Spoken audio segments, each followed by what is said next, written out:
지금 우리는 교회와 관련한 정의들에 대해서 살펴보고 있습니다. 성부 하나님과의 관계적 측면으로는 이제 이 교회는 하나님의 가족 공동체이다, 이렇게 정의할 수 있다 말씀을 드렸고요. 또 성자 예수님과의 관계적 측면으로는 교회는 그리스도의 몸이다, 이렇게 정의할 수 있다고 말씀을 드렸습니다.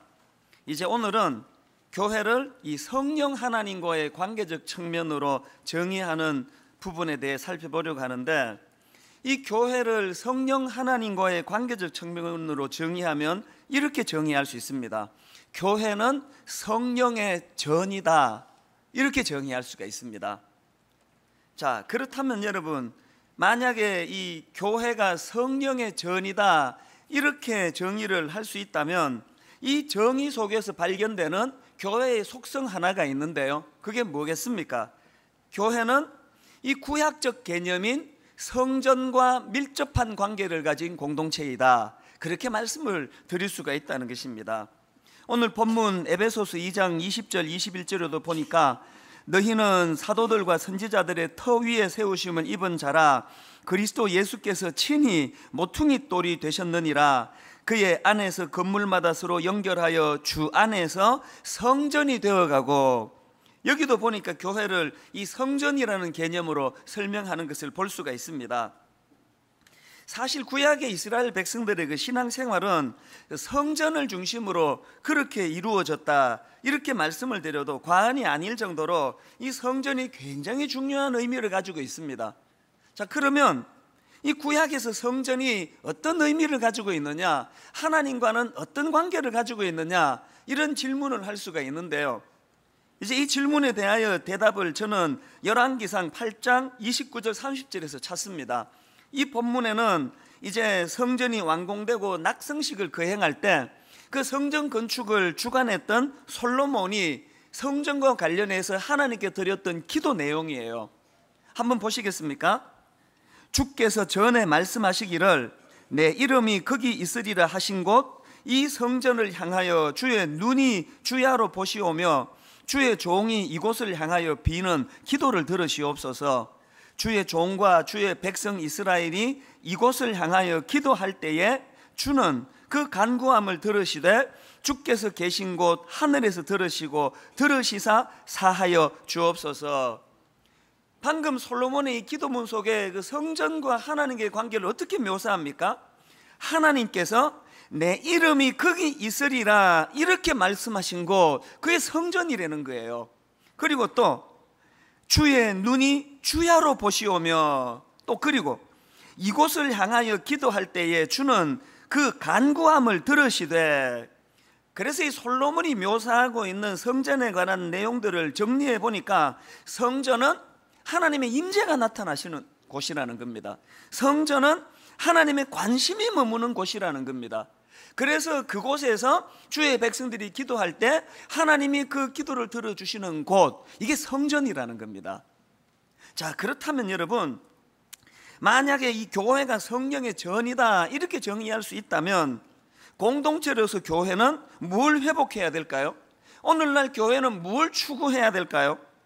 제가 이런 질문을 가지고 묵상을 하다가 보니까요, 오늘날 분당 우리 교회가 참 이런 공동체면 좋겠다, 아니요, 분당 우리 교회는 이런 공동체여야 한다, 이게 두 가지로 정리가 되는 것을 제가 발견을 했습니다. 첫째로요, 교회는 어떤 공동체여야 합니까? 교회는 하나님의 임재를 갈망하는 공동체여야 한다는 것입니다. 시편 42편 2절을 보니까요, 내 영혼이 하나님 곧 살아계시는 하나님을 갈망하나니 내가 어느 때에 나아가서 하나님의 얼굴을 배울까. 또 시편 63편 1절입니다. 하나님이여 주는 나의 하나님이시라. 내가 간절히 주를 찾되 물이 없어 마르고 황폐한 땅에서 내 영혼이 주를 갈망하며 내 육체가 주를 앙모하나이다. 제가 방금 인용해 드렸던 이 시편 42편하고 또 시편 62편에는 공통점이 하나 있는데요, 둘 다 저자가 다윗입니다. 이게 공통점이고요.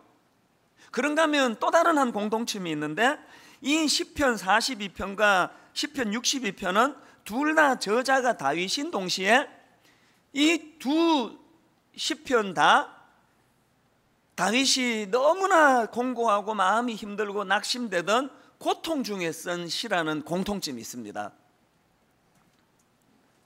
시편 42편은 다윗이 사울을 피해서 도망할 때, 그럴 때 참 비참할 때 썼던 시고요. 그런가 하면 시편 63편은 더 비참합니다.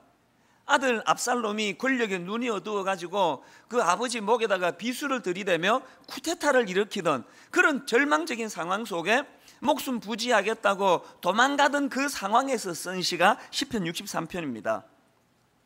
이렇게 둘 다 위기의 상황에서 쓴 시라는 공통점이 있는데요, 이런 여러 공통점 중에서 진짜 중요한 공통점이 뭐냐?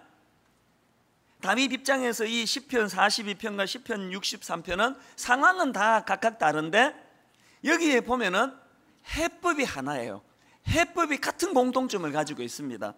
시편 42편에서도 보니까 절망적인 상황에 빠진 그가 뭐라고 토로합니까? 내 영혼이 하나님 곧 살아계시는 하나님을 갈망하나니. 또 시편 63편에서도 내 영혼이 주를 갈망하며 내 육체가 주를 앙모하나이다. 즉 겉으로 보기에, 다윗이 보기에는 이 42편과 63편의 상대는 다 달라요. 절대 권력을 가지고 있던 사울 왕이었고 또 권력에 눈이 어두워 자기 목에 비수를 들이대는 페류나 아들이고, 상황은 다 다른데 해법은 같아요. 뭡니까? 주를 갈망하는 거예요. 목말라 하는 거예요. 주님 찾기를 목이 말라 갈급하는 마음으로 주님을 찾는다는 겁니다. 여러분 다 아시지만요, 이 다윗의 특징이 뭐냐 하면은 수많은 난관과 고난과 역경, 절망적인 상황, 그 고난의 긴 터널을 지나온 사람이에요. 그런데 놀랍게도 그는 그 많은 고난과 연단의 과정을 다 이겨내고 기어이 왕으로 등극해서 참 입지전적인 하나님의 놀라운 역사를 이뤄낸 사람이에요. 우리가 부러워하는 게 뭡니까? 우리는 뭐 그냥 뭐 한 방만 맞아도 휘청휘청거리고 낙심하고 절망에 빠지는데, 다윗은 어떻게 그 고비고비마다 그것을 다 이겨내고 기어이 승리하는 인생이 되었나? 우리도 다윗 같은 그런 삶을 살기 위해서 이걸 잘 분석해 보면은요, 이 시편 42편과 63편에서 저는 답을 찾는데요, 다윗은 자기 인생의 위기가 찾아올 때 그것 때문에 좌절하고 넘어지고 쓰러지는 게 아니고, 다윗 인생에 찾아온 고난을 하나님을 더 붙드는 도구로, 통로로 그의 아픔과 고난을 사용했다는 사실이에요. 그래서 저는 분당 우리 교회 모든 성도님들, 사실 뭐 우리가 다윗같이 절망적인 일은 아니랄지라도 이 땅을 호흡하며 사는 모든 사람들은 다 이 문제 아니면 저 문제, 이게 해결되면 저거 찾아오고 저거 해결하면 더 큰 파도가 밀려오는 게 인생이라면, 그때마다 휘청거리는 인생이 아니고 그런 일이 있을 때마다 더 하나님을 갈망하고 더 하나님을 붙잡고 더 하나님과 영적으로 유무상통하는 강한 믿음을 갖는 그런 성도님들이 되시기를 바랍니다. 모두가 그거 원하실 거예요. 근데 여러분, 이게요 결심한다고 되는 게 아니에요. 내공이 쌓여요. 내공. 이 내공이 없으면 뭐 휘청휘청 하는 거 아닙니까? 그럼 어떻게 하면 이 내공이 쌓여지는 거냐? 우리 일상생활 속에서 연습을 해야 돼요. 혹시 여러분 그 로렌스 형제라고 들어보셨습니까? 이분은 그 38세에 수도원에 들어가 가지고 평생을 수도원에서 지내는데 얼마나 겸손한가 하면은요, 수도원의 부엌 일, 또 샌들 고치는 일, 이런 그 남이 싫어하는 허드렛 일을 하면서 살았던 사람이에요.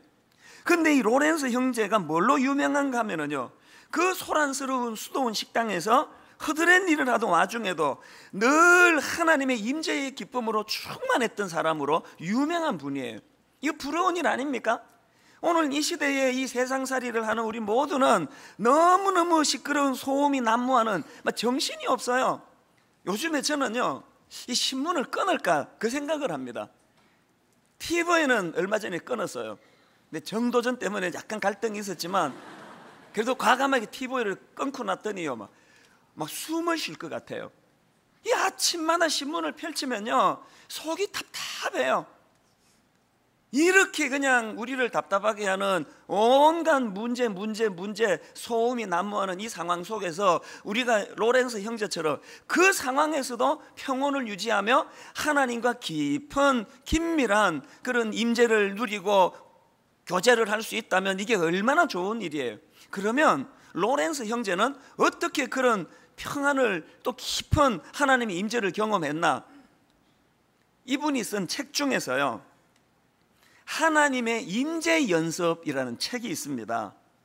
그 책에 보면 이런 내용이 나옵니다. 한번 들어보세요. 우리의 영적인 생활에 있어서 가장 거룩하고 가장 필요한 연습은 곧 하나님의 임재 연습입니다. 이 말의 의미는 우리가 하나님의 거룩하신 동행 안에서 끊임없이 기쁨을 발견하고 매 순간 어떤 식으로든 대화에 막힘이 없이 항상 그분과 겸손하면서도 정답게 이야기 나누는 것을 말합니다. 이것은 특히 유혹과 슬픔의 시간, 하나님과 분리되어 있는 것 같은 시간, 그리고 불성실과 범죄의 시간에 더더욱 중요합니다. 지금 로렌스 형제가 말하고 있는 포인트가 뭡니까?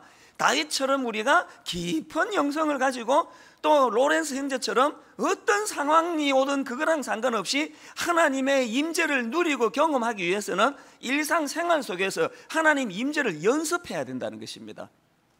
우리 실패한 게 이거 아닙니까? 일주일에 한 번 예배 딱 드리고 들을 때는 맞아 저렇게 해야 돼. 그리고는 연습이 없는 삶을 사는 거예요.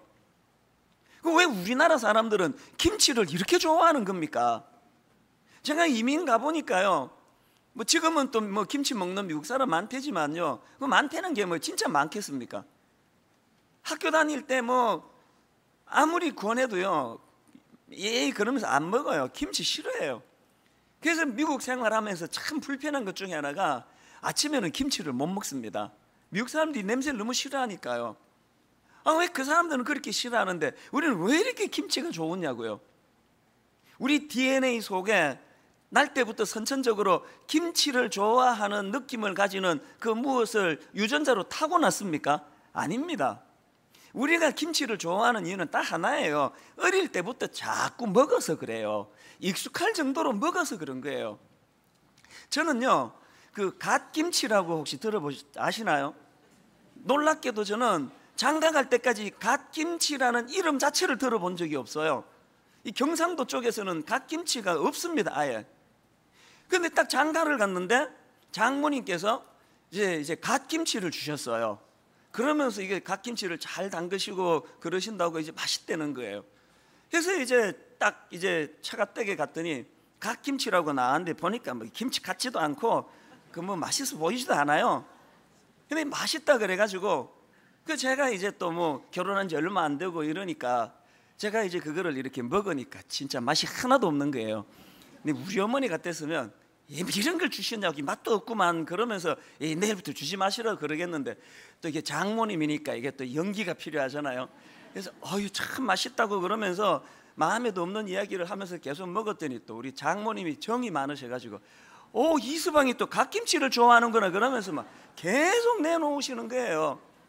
처음에 굉장히 힘들었습니다. 이게 뭐 맛있기는 뭐가 맛있습니까? 이 갓김치라는 게 보니까 그냥 뭐 그 파 같은 거 옆으로 이래가지고 이게 모양도 좀 맛없게 생겼어요. 그렇게 이제 제가 결혼을 하고 갓김치를 처음 먹어봤는데요, 자꾸 주시니까 이거 빨리 없애버려야겠다 그래서 자꾸 먹으니까 점점 맛있어지는 거예요. 요즘에는요, 이 갓김치의 맛을 알아가지고요, 군침이 들어요. 군침. 이 갓김치하고 밥하고 해가지고 뭐 진짜 맛있습니다. 그럼 여러분, 제가 지난 결혼하고 20몇 년 사이에 내 인생에, 내 삶에, 내 입맛에 무슨 변화가 있었습니까? 아무 변화 없어요. 자꾸 먹으니까 맛이 들고 길어들어지는 거예요. 영적인 원리가 여러분 딱 갓김치 맛있게 먹기랑 같은 거예요. 우리가 이 하나님의 임재라는 거 연습해야 돼요. 하나님을 알아가야 돼요. 그분이 내 안에 어떻게 일하시고 위기를 만날 때 그분이 내게 어떤 의미로 다가오시는가를 그 로렌스 형제처럼 제가 갓김치를 먹으려고 애쓰는 것처럼 자꾸 노력하다 보면 그 하나님의 임재가 내 안에서 이루어진다는 거예요. 교회를 이런 관점으로 봐야 된다는 거예요. 교회는 성령님의 전이라는 거예요. 성전이에요. 하나님의 임재가 나타나는 곳. 그래서 이 예배라는 것은 우리가 하나님의 임재 연습하는 시간이에요. 하나님, 내가 엿새 동안 도대체가 이 세상의 이 잡소리들 때문에 하나님의 존재가 느껴지지 않는데 주일 예배를 통하여 하나님을 경험하기 원합니다. 하나님을 누리기 원합니다. 하나님 음성이 내 안에서 영적으로 들려지기를 원합니다. 그래서 감격하는 거예요. 지금 어떤 분들은 여기 제가 신혼 때 갓김치 맛이 안 들여져 가지고 맹숭맹숭한 것처럼 예배에 이 맛이 아직 안 들여져 가지고요, 맹숭맹숭 앉아 있는 분들이 계세요. 바로 그 시간에 어떤 분들은 갓김치 맛을 들여서 맛있게 먹는 사람처럼 예배가 막 꿀같이 달아요. 얼마나 예배가 기다려지는지 몰라요. 예배에 하나님의 은혜를 경험하고 임재 연습을 통해 하나님을 만나는 일들이 예배 안에 일어나는 거예요. 여러분, 오늘날의 교회는요, 성령의 능력이 나타나는 교회가 돼야 된다는 것입니다. 사도행전 1장 8절에 보니까요, 오직 성령이 너희에게 임하시면 너희가 권능을 받고 예루살렘과 온 유대와 사마리아와 땅 끝까지 이르러 내 증인이 되리라. 우리 잘 아는 말씀인데 여기에 권능이 헬라어로 원어로 투나미스예요. 지난번에 말씀드렸죠. 이 헬라어로 투나미스는요, 영어로 다이나마이트의 어원이에요. 오늘 우리가 이렇게 맨날 우울하고 맨날 비실비실하고, 그것은 우리 안에 능력이 없어서 그래요. 목회자로서 제 안에 두 마음이 왔다 갔다 하거든요. 정말 목회자로서 더 강하게 목회를 하고 싶고 성도들을 잘 돕는 목사가 되고 싶은데 그게 안 되면 마음이 우울한 거예요. 내 안에는 그게 나오지를 않아요. 나올 게 없어요. 그럴 때 제가 경험하는 신비가 두나미스예요. 내 안에는 나올 게 없는데 이제 난 고갈됐는데 외부로부터 능력이 공급이 돼요. 하나님의 성령의 두나미스가. 오늘 여러분 곤고하십니까? 마음이 힘드세요? 성령님이 주시는 은혜가 필요합니다. 바로 지난주인데요, 이제 제가 여름에 설교를 해야 되는 교회들이 이제 몇 군데 있는데, 저는 이제 타교회 설교를 부탁받고 새로운 설교를 준비해 가지 않습니다. 다 아시지만. 저는 우리 교회에서 했던 설교를 이제 뽑아가지고 그 중에 이제 설교를 가지고 가서 전하는데요. 그래서 이제 이번 여름에 설교를 위해서 지난주에 제가 제 생각에 지난 12년 동안 했던 설교 중에 이 설교가 베스트 설교다. 그래서 내가 3편을 뽑았습니다. 지난 12년 동안 했던 수많은 설교 중에 제 생각에 가장 잘한 설교라고 생각하는 3편을 뽑아가지고 요거를 mp3에 담아가지고요, 요 셋 중에 하나를 골라가지고 이제 설교를 하면 되겠다. 그리고는 그걸 mp3에 담아가지고 지난 주일날 서울에 일이 있어가지고 가면서요, 차 안에서 이제 이 설교를 제가 들었습니다. 이 세 설교 중에 하나를 골라서 가요. 궁금하지 않으세요? 저자가 뽑은 베스트 3, 이게 제가 뽑은 거예요. 그 잔뜩 기대를 하고 이제 차에서 이제 mp3를 들으면서 갔는데요, 첫 번째 설교를 듣다가 한 10분, 15분 정도를 듣다가 설교를 끄고 두 번째 설교로 바꾸었습니다. 도저히 못 듣겠더라고요. 이상하다.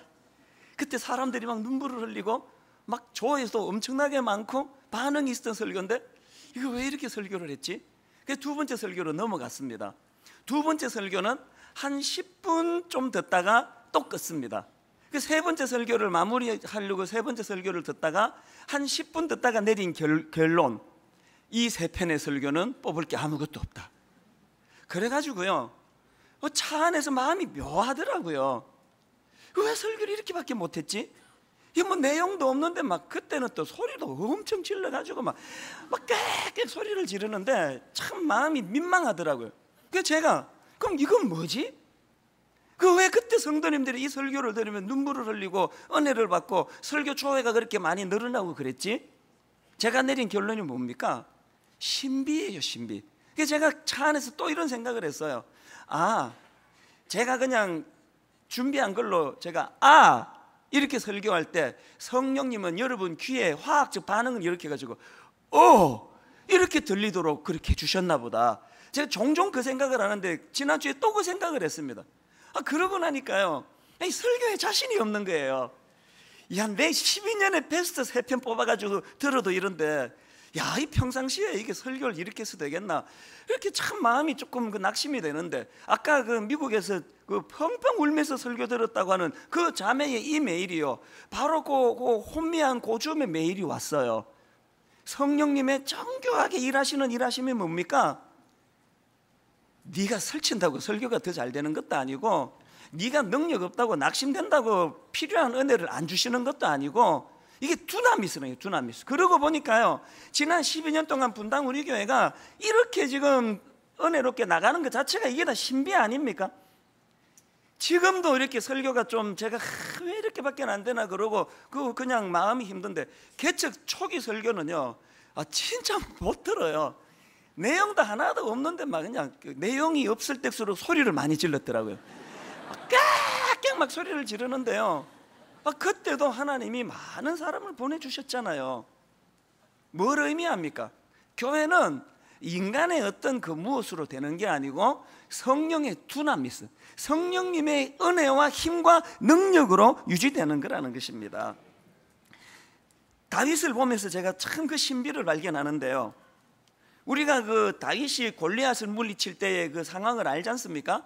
그 괴물 같은 놈이 나타나가지고 막 그냥 하나님을 조롱하고 하나님의 군대를 조롱하고 그러는데, 불행하게도 아무도 나서는 사람이 없어요. 맞아 죽을 것 같아가지고. 근데 아무 준비도 안 된 어린 그 다윗이라는 애가 오더니 내가 아주 골리앗 상대하겠다 그러니까 주변에서 다 말리잖아요. 너 정신 나갔냐? 그러지 마라. 이게 애들 장난치는 데냐? 그러니까요, 다윗이 자기가 그런 근거에 대하여 어떻게 이야기하느냐, 사무엘상 17장 34절부터 한번 보시기 바랍니다. 다윗이 사울에게 말하되, 주의 종이 아버지의 양을 지킬 때에, 자기를 말하죠, 사자나 곰이 와서 양떼에서 새끼를 물어가면 내가, 지금 주어가 누굽니까? 자기가 했대요. 내가 따라가서 그것을 치고 그 입에서 새끼를 건져내었고, 그것이 일어나 나를 해하고자 하면 누가 했습니까? 내가, 주어가 자기예요. 내가 그 수염을 잡고 그것을 쳐 죽였나이다. 주의 종이 자꾸 내가 민망해놓으니까 살짝 바꾼데 이것도 자기 이야기예요. 자기가 했다는 거예요. 주의 종이 사자와 곰도 쳤은적 살아계시는 하나님의 군대를 모욕한 이 할례 받지 않은 블레셋 사람이리까 그가 그 짐승의 하나와 같이 되리라. 지금 다윗이 뭔 얘기합니까? 니들 나 무시하지 마라. 내가 보기는 이래도 양들을 지킬 때 내가 주의 종이 말이야, 내가 이것도 물리치고 저것도 물리쳐서 왜 이래, 나 함부로 보지 마, 그 얘기를 하고 있는데요, 다윗이 지난 그 양들을 지킬 때에 목자로서의 생활을 서술하면서 겉으로 드러나는 걸 이렇게 피력하는데, 이걸 그가 영적으로 어떻게 해석을 하느냐, 바로 그 다음 구절인 37절을 보세요. 또 다윗이 이르되, 여호와께서, 주어가 바뀌었네요.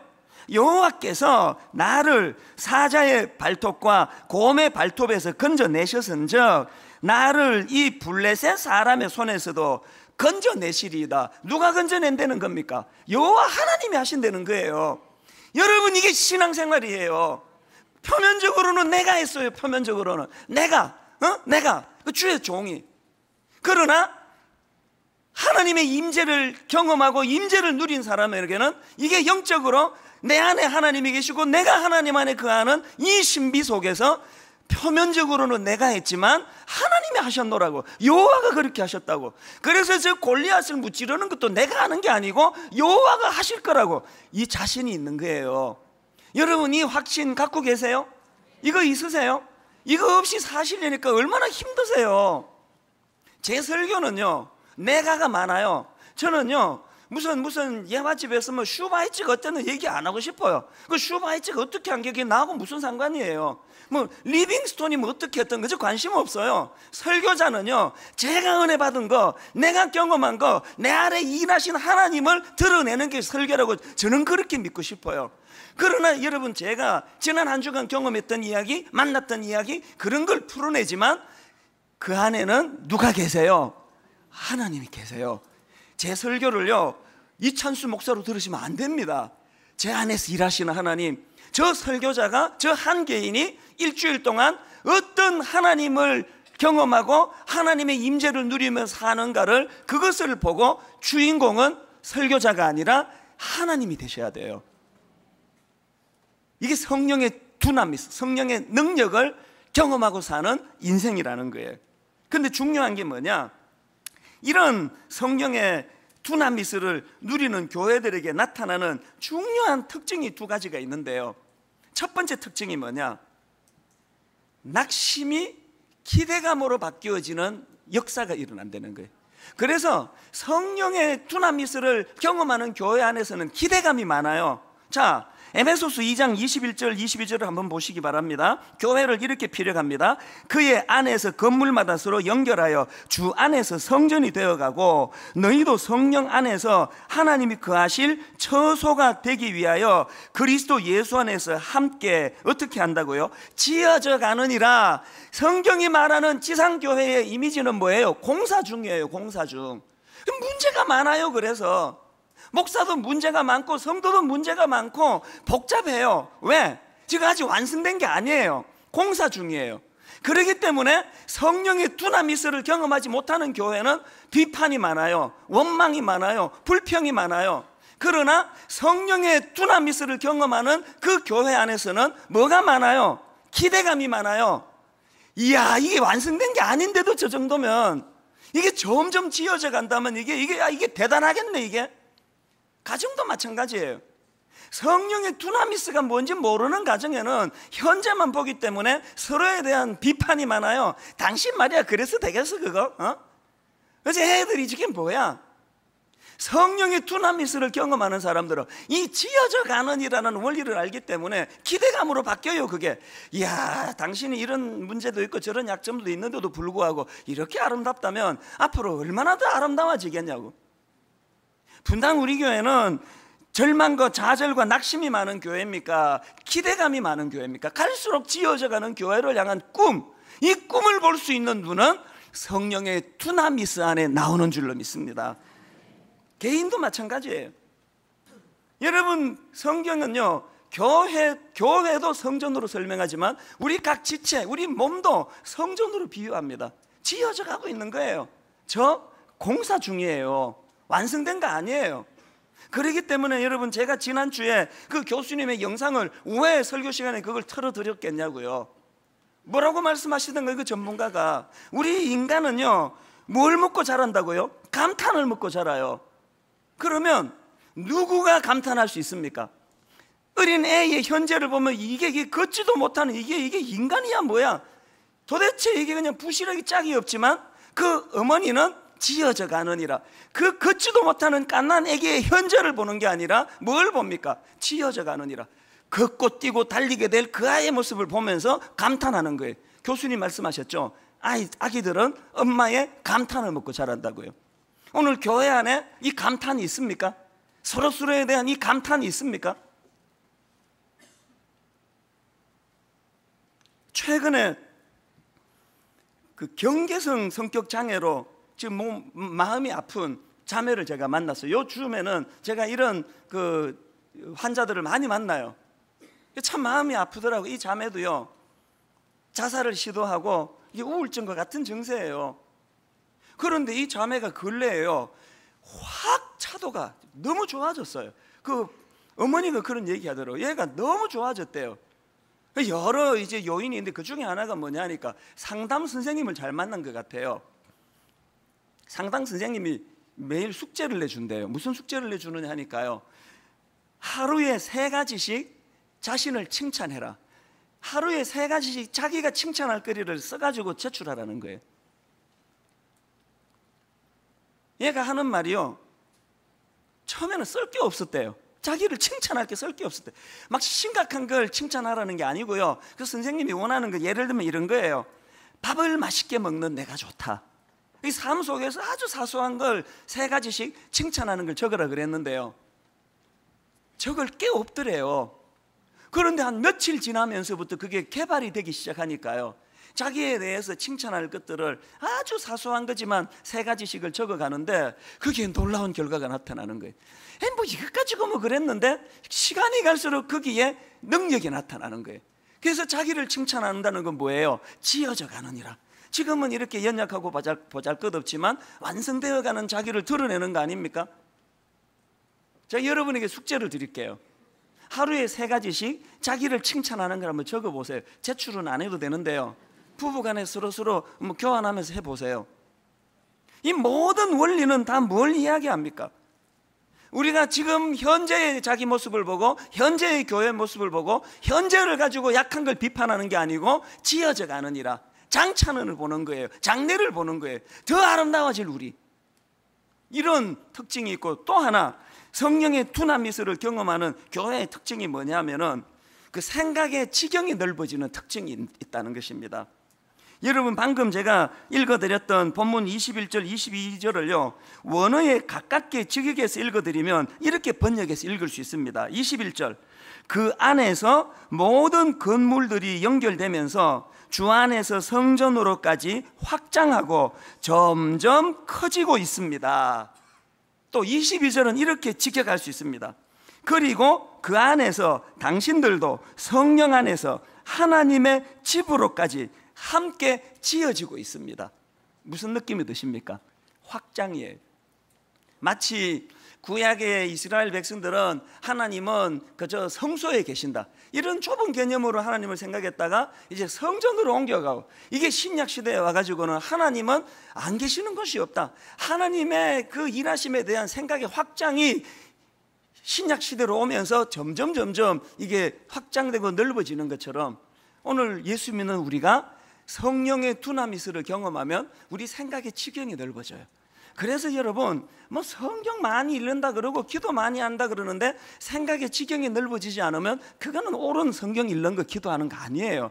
정말 하나님의 사람이라면 생각의 지경이 넓어져요. 저는 요즘에요, 지난번에 그 말씀을 드렸잖아요.